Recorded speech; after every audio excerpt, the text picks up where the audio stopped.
इस bottle art को बनाने के वक्त एक मोमेंट आया जब मुझे लगा शायद ये डिजाइन एक गलत चॉइस थी, लेकिन फिर कुछ ऐसा हुआ कि मुझे खुद भी बिलीव नहीं हुआ। हेलो एवरीवन, मेरा नाम है Pooja and here we transform waste materials into something mind blowing. इस बॉटल के ऊपर जितने भी लेबल्स और स्टिकर्स थे मैंने सब क्लीन कर लिए हैं और आपको तो पता ही है किसी भी बॉटल पर काम करते वक्त सबसे पहले एक स्ट्रॉन्ग बेस देना जरूरी होता है। इसके लिए हम टिश्यू पेपर का यूज करेंगे जो एक परफेक्ट और स्ट्रॉन्ग बेस बना देगा। ग्लू और पानी का मिक्सचर पहले हम इस पे अप्लाई करेंगे, फिर उसके ऊपर टिश्यू पेपर चिपकाएंगे। अब बस इसे सूखने के लिए छोड़ देना है। नेक्स्ट हम इसके ऊपर क्ले से डिजाइन बनाएंगे। सबसे पहले एक छोटा सा बॉल बनाएंगे, फिर उसे ड्रॉप शेप देंगे। अपनी उंगलियों से जेंटली प्रेस करते हुए फ्लैट करेंगे ताकि शेप स्मूथ और परफेक्ट लगे। यहाँ हम लोटस फ्लावर बना रहे हैं, पर सच कहूँ तो मैं काफी कंफ्यूज हो गई थी। मैंने पहले कभी लोटस फ्लावर नहीं बनाया है और मुझे समझ ही नहीं आ रहा था कि इसे कैसे चिपकाऊं। एक पॉइंट पर लगा कि शायद मैंने गलती कर दी इस डिजाइन को चूज करके, लेकिन जैसे जैसे पेटल्स लगाती गई मुझे लगा हाँ थोड़ा तो लोटस जैसा लग रहा है, पर अंदर से वो सेटिस्फेक्शन नहीं आ रही थी। जब मैंने नीचे थोड़े और पेटल्स चिपकाए तब जो ये लुक आया, देखिए कितना प्यारा बना है, एक परफेक्ट लोटस जैसा। वैसे इसी बात में आप ये कमेंट करके बता दो कि आपका फेवरेट फ्लावर कौन सा है। अब हमें पता चल गया है कि लोटस कैसे बनाना है, तो अब हम सारे फ्लावर्स एक साथ बनाएंगे। इसके लिए सबसे पहले हमें क्ले से काफी सारी छोटी छोटी बॉल्स बनानी है, फिर सेम प्रोसेस फॉलो करके उन्हें पेटल्स का शेप देना है। सब कुछ स्मूथली चल रहा था और मुझे लग रहा था कि ये प्रोसेस काफी इजी होने वाली है,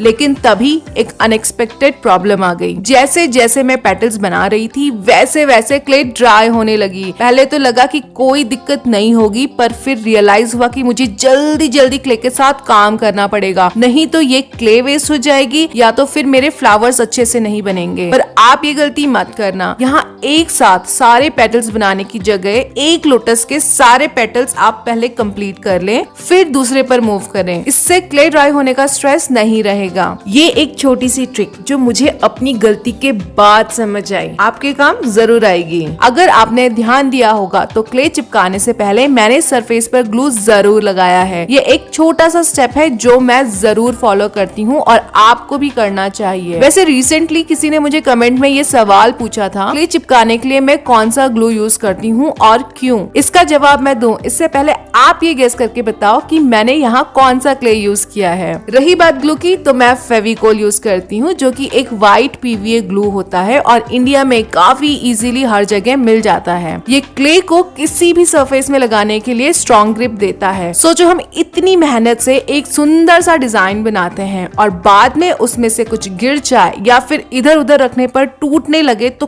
कितना फ्रस्ट्रेटिंग होगा, राइट। अब हम लोटस के लीव्स बनाएंगे। इसके लिए सबसे पहले हमें क्ले को फ्लैट करके एक सर्कल शेप देना है, लेकिन ध्यान रहे परफेक्ट सर्कल नहीं, थोड़ा अनइवन लुक ही इसे रियल फील देगा। अब इस पर लीफ का टेक्सचर ऐड करेंगे। मैं यहाँ क्राफ्ट नाइफ यूज कर रही हूँ, लेकिन आप कोई भी शार्प ऑब्जेक्ट यूज कर सकते हैं। बस हल्का हल्का सा वेन्स का पैटर्न क्रिएट करना है और देखते ही देखते एक रियलिस्टिक लीफ शेप रेडी हो जाएगी। जो गैप्स यहाँ दिख रहे हैं इनको फिल करने के लिए मैं लंबी लंबी लीव्स ऐड कर रही हूँ। ये लीव्स सिर्फ स्पेस फिल करने के लिए नहीं बल्कि ओवरऑल कंपोजिशन को और ग्रेसफुल बनाने के लिए भी हैं। और हाँ, मैंने इनमें भी हल्का सा टेक्सचर ऐड किया है। वैसे क्राफ्ट नाइफ बहुत ही काम की चीज है, इसे आपने मेरे हर वीडियो में देखा ही होगा। इसका लिंक मैंने प्रोडक्ट लिस्ट में भी ऐड कर दिया है। स्क्रीन के ऊपर टैप करके व्यू प्रोडक्ट्स में आप इसकी डिटेल्स देख सकते हैं। क्ले कंप्लीटली ड्राई होने के बाद अब हम कलरिंग स्टार्ट करेंगे। सच बताऊं तो मैं यहाँ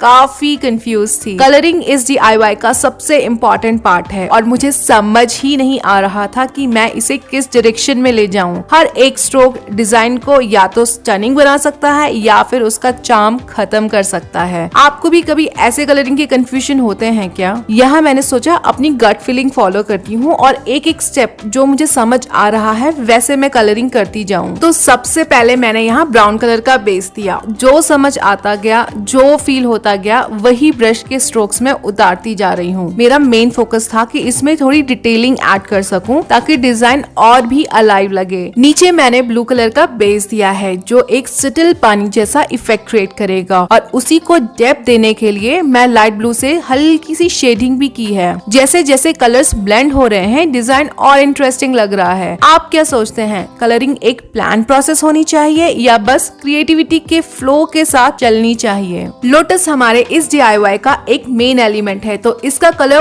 परफेक्ट होना बहुत जरूरी था। मैं चाह रही थी कि ये सॉफ्ट और एलिगेंट लगे, इसीलिए मैंने पहले इसे व्हाइट कलर का बेस दिया। फिर जो इसका सेंटर पार्ट है जिसे कार्पल कहते हैं, उसे हाईलाइट करने के लिए मैं येलो कलर अप्लाई कर रही हूँ। ये एकदम नेचुरल फ्लावर का इफेक्ट देने के लिए है। और जो पेटल्स के एजेस हैं उन्हें मैं एक ब्राइट पिंक कलर से ब्लेंड कर रही हूँ। ये ग्रेडियंट इफेक्ट लोटस को और वाइब्रेंट एंड रियल फील दे रहा है ना। ब्राइट पिंक शेड बनाने के लिए मैंने नियॉन आर्क्लिक पेंट यूज किए हैं। ये पेंट्स मैंने लगभग 4-5 साल पहले खरीदे थे। नियॉन पिंक शेड में मैंने थोड़ा सा व्हाइट कलर मिक्स किया है, इससे एक सॉफ्ट और पेस्टल टच आ रहा है। लेकिन अगर आपके पास ये एग्जैक्ट शेड नहीं है तो टेंशन मत लीजिए, आप अपनी चॉइस के कलर्स यूज कर सकते हैं या जो भी शेड्स अवेलेबल हो उनको क्रिएटिवली मिक्स करके आप अपना यूनिक टोन बना सकते हैं। यहाँ मैंने लीव्स के लिए सैप ग्रीन कलर यूज किया है और थोड़ा लाइट ग्रीन मिक्स करके डेप्थ ऐड की है ताकि ये और नेचुरल लगे। इससे लीव्स डार्क बैकग्राउंड से अलग भी दिखेंगे और हाईलाइट भी होंगे। लोटस की लीव्स में ग्रेडियंट इफेक्ट क्रिएट करने के लिए मैं इसके सेंटर पार्ट में डार्क ग्रीन कलर यूज कर रही हूँ और फिर मैंने लाइट ग्रीन अप्लाई किया है। दोनों शेड्स को स्मूथली ब्लेंड करना इम्पोर्टेंट है ताकि एक नेचुरल फ्लो आए। इसके एजेस में हम हल्का सा लाइट येलो कलर भी ऐड करेंगे, इससे एक फ्रेश लुक मिलेगा। बाकी सारी डिटेलिंग हम पेंटिंग से ऐड करेंगे और यहाँ आप अपनी इमेजिनेशन से और भी कुछ क्रिएट कर सकते हैं। मैं यहाँ सिंपली सिमिलर लीव्स ऐड की हैं। ऊपर के पार्ट में मुझे थोड़ा सा खाली सा लग रहा था, सो डेप्थ और एलिगेंस देने के लिए मैं यहाँ वाइन्स ऐड कर रही हूँ। अगर आप चाहें तो ये सारी चीजें आप क्ले से भी बना सकते हैं जो कि और भी सुंदर लगेंगी। हम पानी के आसपास थोड़े से स्टोन्स ऐड करेंगे जो डिजाइन को एक नेचुरल फील देगा। मैंने बेस कलर के लिए ग्रे यूज किया है, इसमें डिटेलिंग भी ऐड करेंगे ताकि ये स्टोन्स और भी रियलिस्टिक दिखे।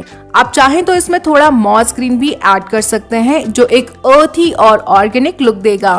फाइनल टच देने के लिए मैं हॉट ग्लू से एक छोटा सा वाटर फ्लो इफेक्ट क्रिएट कर रही हूँ जो डिजाइन में एक डायनामिक टच ऐड करेगा, जैसे पानी बहता हुआ हो, और ओवरऑल लुक और भी इंटरेस्टिंग लगेगा।